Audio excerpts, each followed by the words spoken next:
യേശുവിൽ ഏറ്റവും അനുഗ്രഹീതരായ പ്രിയപ്പെട്ടവരെ, ഇന്ന് കേൾക്കുന്ന ദൈവവചനം നിങ്ങൾക്കൊരു വലിയ നന്മയ്ക്കും സൗഖ്യത്തിനും കാരണമാകുന്ന ഒരു വചനമായി മാറട്ടെ എന്ന് പ്രാർത്ഥിക്കുവാണ്. സ്വർഗത്തിലെ ദൈവം നിങ്ങളെ സമർത്ഥമായിട്ട് അനുഗ്രഹിക്കട്ടെ. എല്ലാ അർത്ഥത്തിലും നല്ലൊരു ദിവസമായിരിക്കട്ടെ. എല്ലാ കുടുംബങ്ങളെയും ഓർത്ത് പ്രാർത്ഥിക്കുന്നു. കുടുംബമായി ഒരുമിച്ച് പ്രാർത്ഥിക്കുന്നവരുണ്ട്. നിങ്ങളുടെ ജീവിതത്തിൽ ഇന്ന് നിഴലിച്ചു നിൽക്കുന്ന എല്ലാ തടസ്സങ്ങളും മാറി സ്വർഗത്തിലെ ദൈവം നിങ്ങളെ അനുഗ്രഹിക്കാൻ ഇടയാകട്ടെ. എല്ലാ തടസ്സങ്ങളും മാറുന്ന അനുഭവം തന്നെ ഒരു ദൈവാനുഗ്രഹത്തിൻ്റെ വാതിലാണ്. ഇന്ന് നിങ്ങൾക്ക് വേണ്ടി പ്രാർത്ഥിക്കുവാണ്. കർത്താവായ യേശുവേ, അങ്ങയുടെ വചനത്തെ കേൾക്കുന്ന ഓരോ വ്യക്തികളും ഓരോ കുടുംബങ്ങളും അവർ കൊടുക്കുന്ന വിലയും താല്പര്യവും എല്ലാം സ്നേഹത്തോടെ ഓർത്ത് പ്രാർത്ഥിക്കുന്നു. എത്രയോ ആഗ്രഹത്തോടെയാണ്, എത്രയോ കൊതിയോടെയാണ്, എത്രയോ പ്രതീക്ഷയോടെയാണ് ഓരോ ദിവസവും ദൈവവചനം ഈ പ്രിയപ്പെട്ടവർ കേൾക്കുന്നത്, സ്വീകരിക്കുന്നത്. ആ വചനത്തിൻ്റെ ശക്തിയും ആ വചനത്തിൻ്റെ അനുഗ്രഹവും ഓരോ വ്യക്തികളിലും കുടുംബങ്ങളിലും വെളിപ്പെടുത്തണമേ. ഒരു സാക്ഷ്യമായി മാറത്തക്ക വിധം ഓരോ വചനങ്ങളും ഓരോ വ്യക്തികളിലും കുടുംബത്തിലും അത്ഭുതം ചെയ്യുന്ന അനുഭവങ്ങളെ കൊടുക്കണമേ. ഇന്ന് പ്രതീക്ഷയോടെ പ്രാർത്ഥിക്കുവാണ്. ഈ വചനത്തെ നിങ്ങളുടെ അടുത്ത് എത്തിക്കുകയുമാണ്. സംഖ്യയുടെ പുസ്തകം 14-ാം അധ്യായം 43-ാമത്തെ വാക്യത്തിൻ്റെ 2-ാം ഭാഗമാണ് വായിക്കുന്നത്. സംഖ്യയുടെ പുസ്തകം 14-ാം അധ്യായം 43-ാമത്തെ വചനത്തിൻ്റെ 2-ാം ഭാഗം, കർത്താവിന് പുറംതിരിഞ്ഞിരിക്കുന്നതിനാൽ അവിടുന്ന് നിങ്ങളോടുകൂടെ ഉണ്ടായിരിക്കുകയില്ല. നിങ്ങൾ ദൈവത്തിന് പുറംതിരിഞ്ഞു നിൽക്കുന്നു, അതുകൊണ്ട് ദൈവം നിങ്ങളോട് കൂടെ ഉണ്ടായിരിക്കുകയില്ല. അപ്പോൾ അതിൻ്റെ നേരെ മറുസൈഡ് എന്താണ്? ആരാണോ ദൈവത്തോട് ചേർന്നു നിൽക്കുന്നത് അവരുടെ കൂടെ ദൈവ സാന്നിധ്യം ഉണ്ടായിരിക്കും. ശരിക്കും ഓരോ ദിവസവും ദൈവവചനം വിശ്വാസത്തോടെ കേൾക്കുമ്പോൾ, പ്രാർത്ഥനയോടെ കേൾക്കുമ്പോൾ നമ്മൾ പുറംതിരിഞ്ഞു നിൽക്കുകയല്ല, നമ്മൾ ദൈവത്തോട് അടുത്തു നിൽക്കുകയാണ്. ആ വചനത്തെ സ്നേഹിച്ചുകൊണ്ട് നിൽക്കുകയാണ്. അതിൻ്റെ ഉത്തരമാണ് എഴുതിയിട്ടുള്ളത്. ദൈവത്തോട് പുറംതിരിഞ്ഞു നിൽക്കുന്നതിനാൽ അവിടുന്ന് കൂടെ ഉണ്ടായിരിക്കുകയില്ല. എന്നാൽ ദൈവത്തോട് ചേർന്ന് നിന്നാലോ ആ വ്യക്തിയോടുകൂടെ, ആ കുടുംബത്തോടുകൂടെ ദൈവ സാന്നിധ്യം ഉണ്ടായിരിക്കും. അങ്ങനെങ്കിൽ എന്നെ കേട്ടുകൊണ്ടിരിക്കുന്ന ഈ ബുധനാഴ്ച ദിവസം ശ്രദ്ധിച്ചു കൊണ്ടിരിക്കുന്ന പ്രിയപ്പെട്ടവരെ, നിങ്ങളോടുകൂടെ ദൈവ സാന്നിധ്യമുണ്ട്. നിങ്ങളുടെ കുടുംബത്തിൽ ദൈവ സാന്നിധ്യമുണ്ട്. ആ ഇരുട്ടും ആ നിരാശയും മാറിപ്പോകും. ദൈവ സാന്നിധ്യം വെളിപ്പെടുമ്പോൾ ചില അത്ഭുതങ്ങൾ സംഭവിക്കാൻ തുടങ്ങും. ദൈവപ്രവർത്തികൾ ഇന്ന് ആരംഭിക്കുന്ന സമയമായത് മാറും.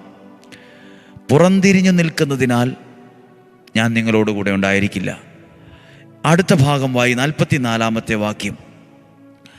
അവർ ചെയ്ത ഒരു ധിക്കാരമുള്ളൊരു പ്രവൃത്തി. കർത്താവിൻ്റെ വാഗ്ദാന പേടകമോ മോശയോ പാളയത്തിൽ നിന്ന് ഇറങ്ങിച്ചെല്ലാതിരുന്നിട്ടും അവർ ധിക്കാരപൂർവം മലയിലേക്ക് കയറി. അവർ തോന്നിയ പോലെ കയറിപ്പോയി. അവരൊന്ന് പ്രാർത്ഥിക്കുകയോ ദൈവത്തോട് ആലോചന ചോദിക്കുകയോ ദൈവത്തിൻ്റെ ഹിതം ആരായുകയോ അതൊക്കെ എഴുതിയിട്ടുള്ളത് ഒന്നും ചെയ്യാതെ സാധാരണ പോലെ ധിക്കാരപൂർവം മലയിലേക്ക് കയറി. നമ്മളിത് വായിക്കുമ്പോൾ എപ്പോഴും ഓർക്കണം, നമ്മളൊരു പ്രാർത്ഥനയോടെ ഒരു കാര്യം ചെയ്യുന്നതും ദൈവവചനത്തിൽ ആശ്രയിച്ചൊരു കാര്യം ചെയ്യുന്നതും ഇത്തിരി വ്യത്യാസമുണ്ട്. ഇതൊന്നും ഇല്ലാതെ നേരം വെളുത്തു സാധാരണ പോലെ എഴുന്നേറ്റ് ചുമ്മാ എന്തെങ്കിലുമൊക്കെ ചെയ്തു, പഠിച്ചു, ബിസിനസ് ചെയ്തു, അങ്ങനെ പോകുന്നതും രാവിലെ കുറച്ച് നേരം, കുറച്ച് മിനിറ്റുകൾ ദൈവത്തോടൊപ്പമായിരുന്ന് പ്രാർത്ഥിച്ച് ദൈവത്തിൽ അത് കൊടുത്ത് ദൈവത്തിൽ അർപ്പിച്ച് ഒക്കെ ഒരു നിയോഗത്തോടെ ചെയ്തൊരു കാര്യത്തിന് ഇറങ്ങുന്നത് വ്യത്യാസമുണ്ട്. ഓർത്ത് നോക്കിക്കേ, 44-ാമത്തെ വാക്യം എഴുതിയിട്ടുണ്ട്, കർത്താവിൻ്റെ വാഗ്ദാന പേടകമോ മോശയോ പാളയത്തിൽ നിന്ന് ഇറങ്ങിച്ചെല്ലാതിരുന്നിട്ടും അവർ ധിക്കാരപൂർവ്വം മലയിലേക്ക് കയറിപ്പോയി. അവർക്ക് തോന്നിയ പോലെ, അന്നേരം മനസ്സിൽ തോന്നിയതുപോലെ അവർ ചെയ്തു. 45-ാമത്തെ വാക്യം, മലയിൽ പാർത്തിരുന്ന അമലേക്യരും കാനാന്യരും ഇറങ്ങി വന്ന് അവരെ ഹെർമോ വരെ തോൽപ്പിച്ചോടിച്ചു. അവർ തോറ്റു തുന്നം പാടിയെന്ന് നമ്മൾ സാധാരണ മലയാള ഭാഷയിൽ പറയും. 8 നിലയിൽ പൊട്ടിയെന്ന്, മൂക്കുകുത്തി നിലത്ത് വീണുവെന്ന് എന്ന് പറഞ്ഞതുപോലെയായി അവരുടെ അവസ്ഥ. എങ്ങനെ പോയപ്പം അവർ ധിക്കാരപൂർവ്വം അവർക്ക് തോന്നിയതുപോലെ, അവർക്കിഷ്ടമുള്ളതുപോലെ ചെയ്തപ്പോൾ. അപ്പോൾ ഞാൻ നിങ്ങളോടൊരു കാര്യം പറയുകയാണ്. നമ്മളൊരു ദിവസം പ്രാർത്ഥിച്ചും ദൈവത്തിൻ്റെ വചനം പറഞ്ഞും അത് ധ്യാനിച്ചും അത് ദൈവകരങ്ങളിൽ ഏൽപ്പിച്ചു കൊടുത്തൊക്കെ ഒരു കാര്യത്തിന് ഇറങ്ങിയാലോ, അതൊന്നും ആരും നമ്മളെ തോൽപ്പിച്ചോടിക്കില്ല. നമ്മളെ കാത്തിരിക്കുന്നത് ഒരു വിജയമായിരിക്കും. ഇവിടെ ഒരു തോൽവി ഉണ്ടായതിൻ്റെ കാരണം എഴുതിയിട്ടുള്ളത്. തോൽവി ഉണ്ടായത് അവർ ദൈവവിചാരം ഉണ്ടാവുകയോ പ്രാർത്ഥിക്കുകയോ ദൈവത്തോട് ആലോചന ചോദിക്കുകയോ ഒന്നും ചെയ്തിട്ടില്ല. അവർ ധിക്കാരപൂർവ്വം അവർക്ക് തോന്നിയതുപോലെ ചെയ്തു. അവർ തോറ്റു തുന്നം പാടി. പ്രിയപ്പെട്ടവരെ, എന്നാൽ അതിൻ്റെ മറുസൈഡ് എന്താണ്?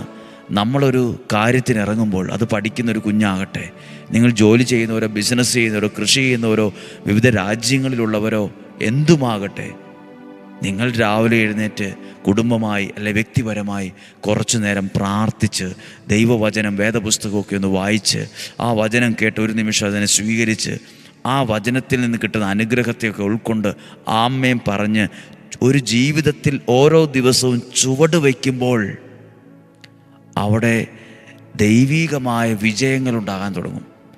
ദൈവാനുഗ്രഹങ്ങൾ എണ്ണി എണ്ണി പറയാൻ പറ്റും. എത്രയോ പേരുടെ സാക്ഷ്യങ്ങളുണ്ടെന്നറിയാമോ? ഒരു വ്യക്തി ഗവൺമെൻറ് ഉദ്യോഗസ്ഥനാണ്. അദ്ദേഹത്തിൻ്റെ ഭാര്യയെ ധ്യാനത്തിന് കൊണ്ടുവിട്ടപ്പോൾ ഭാര്യയോട് പറഞ്ഞു, ധ്യാനം തീരുന്നത് എപ്പോഴാണ്? അന്നേരം ഞാനിവിടെ ഉണ്ടാവുമെന്ന് പറഞ്ഞു. അപ്പോൾ അദ്ദേഹം 9 മണിക്കാണ് ധ്യാനം തീരുന്നത്. 8:30 കഴിഞ്ഞപ്പോൾ അദ്ദേഹം വന്നു. പക്ഷെ അവിടെ മഴ പെയ്തതുകൊണ്ട് അദ്ദേഹത്തിന് അവിടെ നിൽക്കാൻ പറ്റാതെ അദ്ദേഹം ഈ ധ്യാനവുമായി ബന്ധപ്പെട്ടിട്ടിരുന്ന ഒരു ഷെഡിൻ്റെ താഴെ മഴ നനയാതെ കയറി നിന്നു. അപ്പോൾ പ്രസംഗിക്കുന്ന ദൈവവചനം അങ്ങനെ യാദൃശ്ചികമായി കേട്ടതാണ്, അവിടെ നിന്ന് കേട്ടതാണ്. അത് അദ്ദേഹം വെറുതെ ഫോണിൽ റെക്കോർഡ് ചെയ്തു. അദ്ദേഹത്തിൻ്റെ ഭാര്യ പോലും അറിഞ്ഞില്ല. ആ കേട്ട വചനങ്ങൾ അവിടെ നിന്ന് റെക്കോർഡ് ചെയ്തു വെറുതെ ഫോണിൽ. പിന്നീട് അദ്ദേഹം ഒറ്റയ്ക്ക് അത് കേട്ടു. അദ്ദേഹം പിന്നീട് ഒരു സാക്ഷ്യം പറഞ്ഞു. അദ്ദേഹത്തിൻ്റെ ജീവിതത്തിൽ ഒരു തകർച്ചയിൽ നിന്ന് കയറി ഒരു ദൈവാനുഗ്രഹമുള്ളൊരു വിജയമുണ്ടായ ഒരു സാക്ഷ്യം പറയുണ്ടായി. സാക്ഷ്യം പറഞ്ഞത് ഈ ആലയത്തിൽ ശുശ്രൂഷ ചെയ്യുന്ന ഒരു ശുശ്രൂഷകനോടാണ്. ഞാൻ നിങ്ങളോട് പറയാം, നിങ്ങൾ കേൾക്കുന്ന വചനം അത് നിങ്ങളെ അനുഗ്രഹത്തിലാണ് എത്തിക്കുന്നത്, അല്ലാതെ പരാജയത്തിലേക്കല്ല. 8 നിലയിൽ പൊട്ടാനുള്ളതല്ല പ്രസംഗിക്കുന്നത്. ഒരു വലിയ വിജയം അനുഭവിക്കാൻ കഴിയുന്ന ഒന്നിലേക്ക് നമ്മളെ എത്തിക്കുന്ന ദൈവവചനമാണ് പ്രസംഗിക്കുന്നത്. ഇവർ എന്തു ചെയ്തു എന്ന് എഴുതിയിട്ടുണ്ട്. അവർ ഒരടയാളം ചോദിക്കുകയോ പ്രാർത്ഥിക്കുകയോ ചെയ്യാതെ അവർക്ക് ഇഷ്ടമുള്ളതുപോലെ വേഗത്തിൽ മലയിലേക്ക് കയറിപ്പോയി തോറ്റു തുന്നം പാടേണ്ടി വന്നു. അതിന് മറുസൈഡുണ്ട്. നമ്മൾ പ്രാർത്ഥനയോടെയാണ് ഇറങ്ങുന്നതെങ്കിൽ, ദൈവത്തിൽ അർപ്പിച്ച് വിശ്വസിച്ചാണ് ഇറങ്ങുന്നതെങ്കിൽ, ദൈവവചനം കേട്ടിട്ടൊക്കെയാണ് ഒരു കാര്യത്തിന് ഇറങ്ങുന്നതെങ്കിൽ അതിൻ്റെ വിജയവും ഉയർച്ചയും ദൈവീക ഇടപെടലും അപ്പുറത്ത് കാണാൻ പറ്റും. പ്രാർത്ഥിക്കുകയാണ്. കർത്താവേ, അങ്ങയുടെ വചനം കേട്ട് ഈ വ്യക്തിയെ, കുടുംബത്തെ അനുഗ്രഹിക്കണം. ഈ ഡിസംബർ മാസം ഈ വചനം ഇന്ന് കേൾക്കുന്ന ഓരോരുത്തരുടെ മേലും ദൈവികമായ ചലനങ്ങൾ ഉണ്ടാകണം. അത്ഭുതങ്ങൾ സംഭവിക്കണം, അടയാളങ്ങൾ സംഭവിക്കണം, ദൈവപ്രവർത്തികൾ സംഭവിക്കണം. ദോഷങ്ങൾ വന്നു എന്ന് കേൾക്കാനല്ല, അനുഗ്രഹങ്ങൾ അനുഭവിക്കാൻ കഴിയുന്നുവെന്ന് കേൾക്കുവാൻ ഇടയാകണം. പരിശുദ്ധാത്മാവ് ഇവരെ സഹായിക്കണം. കർത്താവേ, ഞങ്ങൾ പ്രസംഗിക്കുന്ന ഈ വചനത്തിന് ശക്തിയുണ്ടെന്ന് തെളിയിക്കണമേ. ഞങ്ങൾ പ്രസംഗിക്കുന്ന ഈ വചനം ഇവരിൽ അനുഗ്രഹമായി മാറുന്നുവെന്ന് മനസ്സിലാക്കുവാനുള്ള 1000 സാക്ഷ്യങ്ങളെ വെളിപ്പെടുത്തണമേ. ഇന്നും ജീവിക്കുന്ന യേശുവിൻ്റെ നാമത്തിൽ ഏൽപ്പിച്ച് അനുഗ്രഹിച്ച് പ്രാർത്ഥിക്കുന്നു. രോഗങ്ങൾ, അപകടങ്ങൾ, ദുർമരണങ്ങൾ മാറിപ്പോകട്ടെ. പുതിയ വഴികൾ തുറക്കട്ടെ. ദീർഘായുസ്സും ആരോഗ്യവും ഉണ്ടാകട്ടെ. മൂപ്പെത്താത്ത മരണങ്ങൾ സംഭവിക്കാതിരിക്കട്ടെ. ദീർഘായുസ്സും ആരോഗ്യവും തരട്ടെ.